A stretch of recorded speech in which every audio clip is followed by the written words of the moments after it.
Hello students, continuing my previous video. Now in this video we will discuss the balance sheet of banks. So this we have schedule number 1 to 12. First is capital. We all know current and liabilities में सबसे पहले capital आती है. Capital हमेशा आपको given होगी, अगर authorized, subscribed, issued given है तो हम उसी वे में उसको properly disclose करते हैं. Normal capital disclose करनी है, reserve and surplus कैसे disclose करना है. कोई भी तरह का रिजर्व है उसका ओपनिंग बैलेंस गिवन होगा. एडिशंस जो हम ड्यूरिंग द ईयर करेंगे, जैसे स्टैट्यूटरी रिजर्व में हमने एडिशन किया है तो वो इसमें ऐड हो जाएगा. अगर यूटिलाइज करते हैं तो वो डिडक्ट हो जाएगा. So mostly we will be adding the reserves कि जो भी आप P&L में एप्रोप्रिएशंस में रिजर्व में ऐड करी जाओगे वो आप यहाँ पे स्पेसिफिक रिजर्व में ऐड ऑन करी जाएंगे. ठीक है. और जो बैलेंस है P&L का जो हमने ट्रांसफर करना था बैलेंस शीट, वो हमारा इसी जगह पे शो हो जाएगा. तो रिजर्व एंड सरप्लस में जिस तरह आपको पहले पता हम करते हैं कि रिजर्व ऐड ऑन होता है तो उसमें ऐड करते हैं, प्रॉफिट आता है तो वो भी हम उसमें ऐड कर देते हैं. थर्ड आता है हमारा डिपॉजिट्स. डिपॉजिट्स हमारी लायबिलिटी है. मैंने आपको एक्सप्लेन किया है कि डिपॉजिट्स क्या है, हमने पब्लिक से लिए हैं. ठीक है. उसको हमने फ्यूचर में वापस करना है तो हमारी लायबिलिटी है. तो किसी भी तरह का डिपॉजिट, जैसे कि demand deposit, short term deposit, saving है, FD अकाउंट है, रेकरिंग अकाउंट डिपॉजिट्स हैं, कोई भी तरह का डिपॉजिट है वो हमने वापस करना है तो वो हमारी लायबिलिटी है. Borrowings.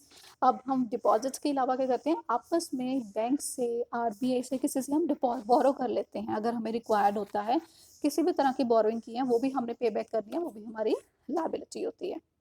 Other liabilities and provisions. कोई भी लायबिलिटी है बच्चे हमारी, बिल्स पेएबल, इंटरेस्ट एक्रू है, जो भी हम आज तक करते हैं बैड, जो हमारी लायबिलिटीज होती हैं, अदर प्रोविजंस हैं, बैड डेट की प्रोविजंस हैं, वो सारी इसमें आ जाएंगी.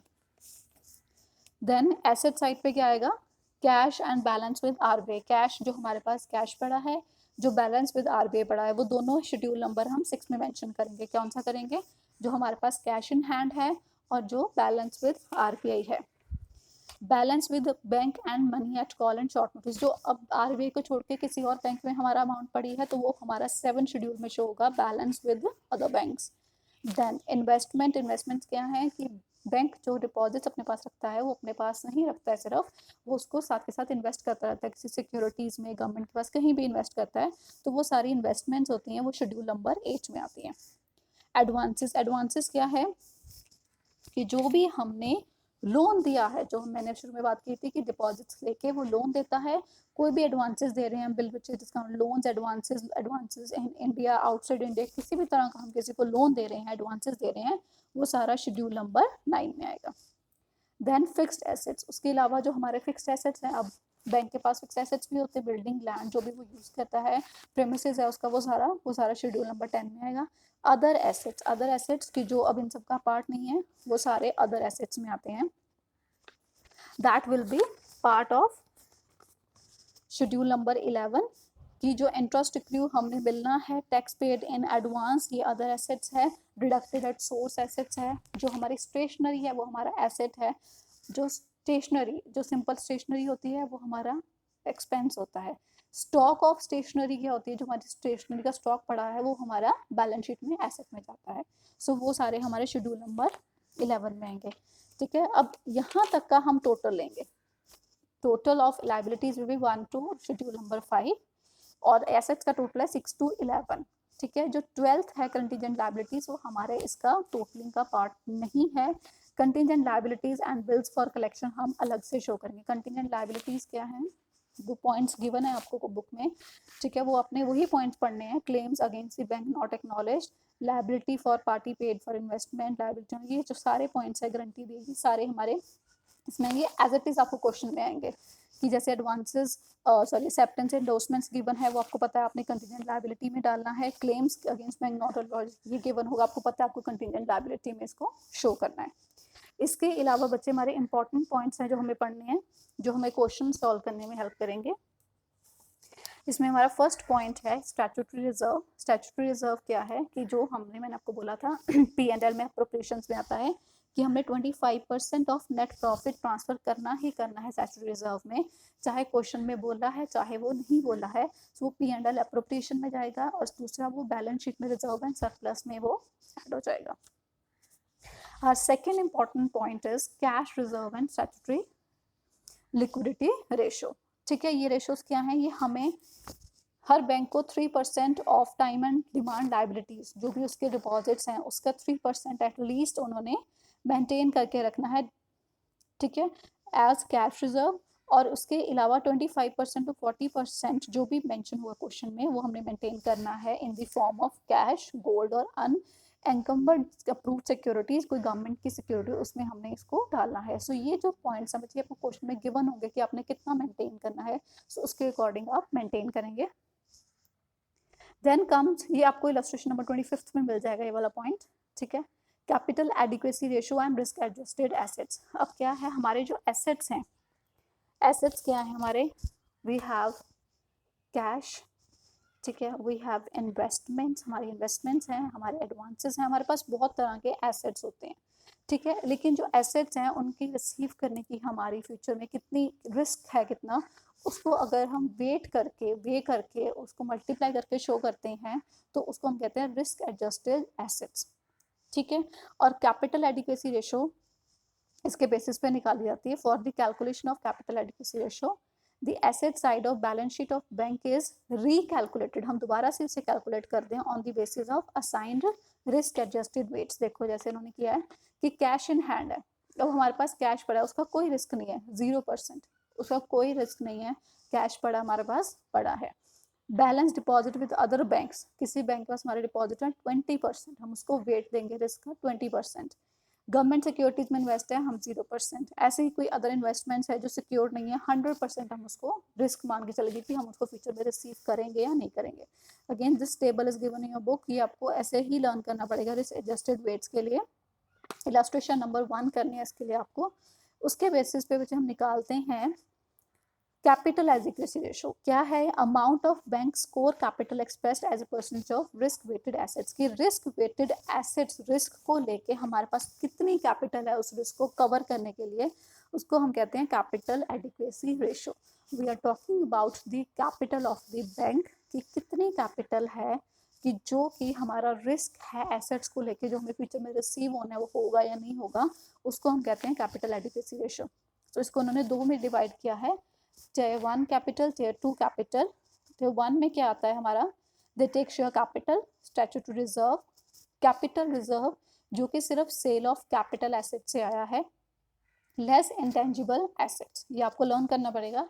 Tier 2 में आता है which can absorb losses in the event of winding up, this includes share, जो Tier 1 है पूरा, उसके बाद preference share capital, 40% of capital reserve realise from the revaluation of assets, ये सिर्फ जो हमारा कैपिटल एसेट्स को सेल आउट करके आता है वो लेना है इसमें रिजर्व, इसमें सारा रिजर्व लेना है, जो कैपिटल एसेट वाला हो गया वो ऊपर वाला ऑलरेडी एडेड है, और जो बाकी बच गया उसका हमने 45% लेना है, ठीक है। तो ये हमारी निकल जाएगी। तो हमारा फॉर्मूला क्या है, Tier 1 कैपिटल अगर बोला है, Tier 2 बोला है, तो वो divided by risk weighted asset. Risk weighted asset कैसे निकलेगा, सपोज हमारे पास कैश पड़ा है ₹1000, हमारे पास कैश है, ठीक है, इन्वेस्टमेंट है इन सिक्योरिटीज सपोज करो 1 लाख, ठीक है, गवर्नमेंट सिक्योरिटीज में हमारी है इन्वेस्टमेंट ₹10,000, ठीक है। अब हमने रिस्क वेट इसमें ऐड करना है, कैश इन हैंड का रिस्क है 0%, सो कैश का हमारा कोई रिस्क नहीं है, वैल्यू आएगी हमारी 0। उसके बाद अगर हम इन्वेस्टमेंट कर रहे हैं अनसिक्योर्ड, उसका 100% रिस्क है, सो मेरी टोटल की टोटल 1 लाख रिस्क में आ जाएगी। उसके बाद हमारी गवर्नमेंट में जो है अप्रूव में, उसमें अगेन वी से 0% है तो इसका भी 0, तो हमारा टोटल रिस्क कितना है 1 लाख। सो जो Tier 1 कैपिटल आएगी, जो यहाँ से आएगी शेयर कैपिटल, स्टैट्यूटरी रिजर्व, ये ऐड करके जो आएगी वो ऊपर लिखेंगे, ये 1 लाख हम नीचे लिखेंगे, जो परसेंटेज आएगी वो हमारी कैपिटल एडिक्वेसी रेशो बताएगी, ठीक है। उसके बाद हमारा नेक्स्ट पॉइंट है bills for collection. Bills for collection क्या है, bills drawn by seller on the goods on purchase of goods and sent to bank for collection। अब एक जगह से हमने गुड्स सेल आउट किए, एक पर्सन ने, ए पर्सन है, उसके बाद उसने बैंक को दे दिया कि बिल आपने कलेक्ट करना है उससे, ठीक है। अब बैंक ने वो पैसा बिल कलेक्ट करना है, अब उसको हमने 2 जगह शो करना है, कैसे, अगर हम पैसा रिसीव करना है हमने फ्यूचर में, सो बिल फॉर कलेक्शन हमारा एसेट है क्योंकि हमने फ्यूचर में इसे रिसीव करना है, बट साइड बाय साइड वो हमारी लायबिलिटी भी है क्योंकि हमने जब भी वो रिसीव किया साथ के साथ हमने उसको पे कर देना है। सो हम इसके 2 अकाउंट्स मेंटेन करते हैं, bills for collection asset side पे bills for collection liability side पे विद सेम अमाउंट, क्योंकि जो हमने रिसीव कर लिया वो हमने पे कर दिया। बट इन आर क्वेश्चंस क्या होगा, हमें बिल्स फॉर कलेक्शन दिया होगा नॉर्मल, जो बिल फॉर कलेक्शन है उसको हम कहीं नहीं दिखाते, जो हमारा अनकलेक्टेड रह गया at the end of the year उसको हम as footnote in balance sheet show करते हैं। जो बच्चे हमने बैलेंस शीट में देखा था, bills for collection, bill receivable for customer लिखा होगा। बिल रिसीवेबल मतलब हमें रिसीव होना है, बिल रिसीवेबल फॉर कस्टमर हमने कस्टमर के लिए पैसा रिसीव होना है इन फ्यूचर, ठीक है। सो बिल फॉर कलेक्शन अलग से आएगा, ठीक है। सो बिल फॉर कलेक्शन कैसे शो होगा, फुट नोट में। Then next point is rebate on bill discounted and unexpired discount, ठीक है। अब इसको कैसे एक्सप्लेन करना है, बिल डिस्काउंटेड, अब हमने बिल ड्रॉ किया है सपोज करो ऑन 1 नवंबर और हमारे अकाउंट्स क्लोज हो रहे हैं 31 दिसंबर को, ठीक है। और ये जो बिल है इसका टाइम पीरियड है 3 मंथ्स, ठीक है। 3 मंथ मतलब हमने उससे ले लिया आज डिस्काउंट करवा के, कौन सी डेट को, 1 नवंबर को।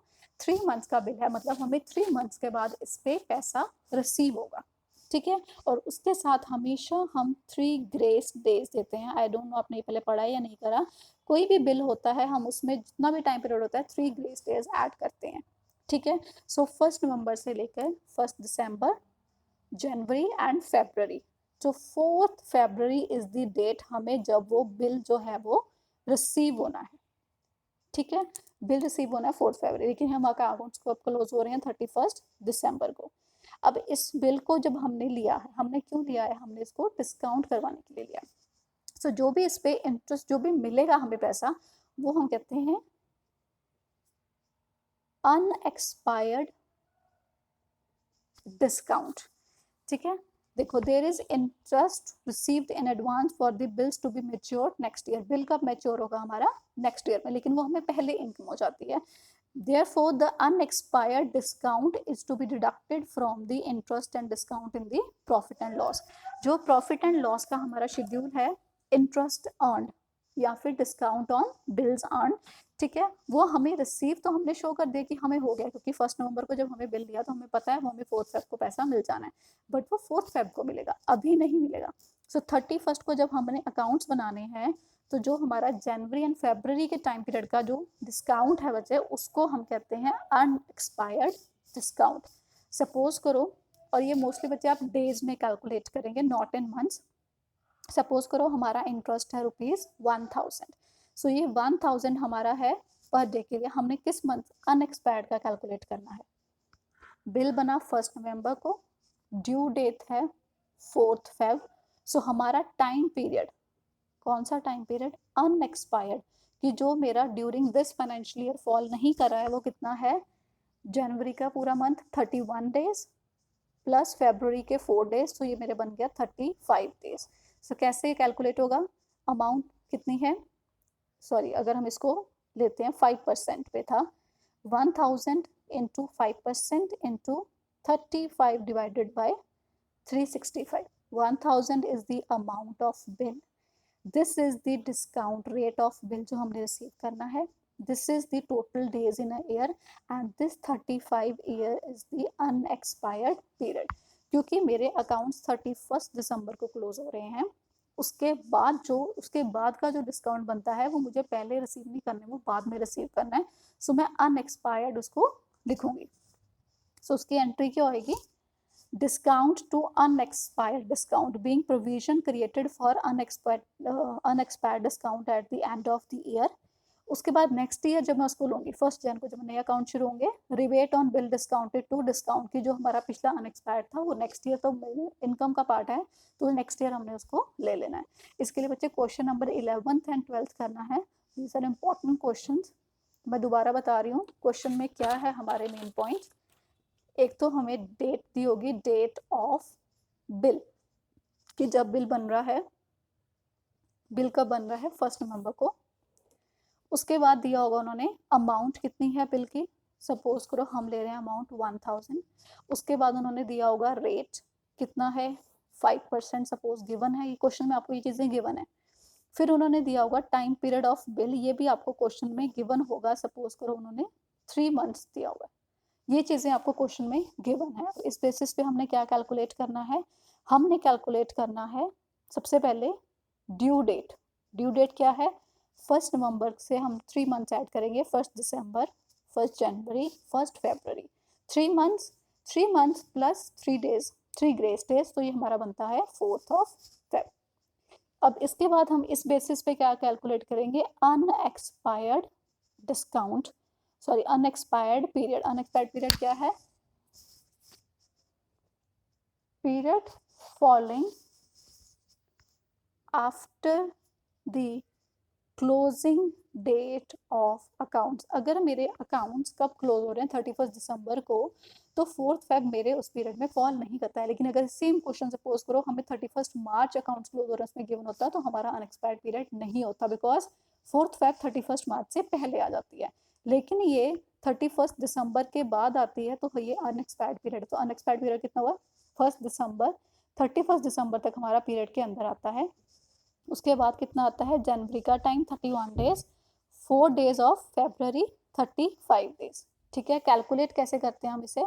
जो हमारी अमाउंट है, फिर मल्टीप्लाइड बाय जो हमारा रेट है, मल्टीप्लाइड बाय जो हमारा अनएक्सपायर्ड पीरियड है, डिवाइडेड बाय टोटल 365 डेज। ठीक है, ये जो हम इस बेसिस पे कैलकुलेशन करेंगे, ये हमारा फिर उसके बाद ये एंट्री होगी। 11th एंड 12th क्वेश्चन है, बहुत शॉर्ट क्वेश्चन है, इसी पॉइंट पे एक्सप्लेन कर रहे हैं, सो ये आपने करना है। So these covers important points. Thank you.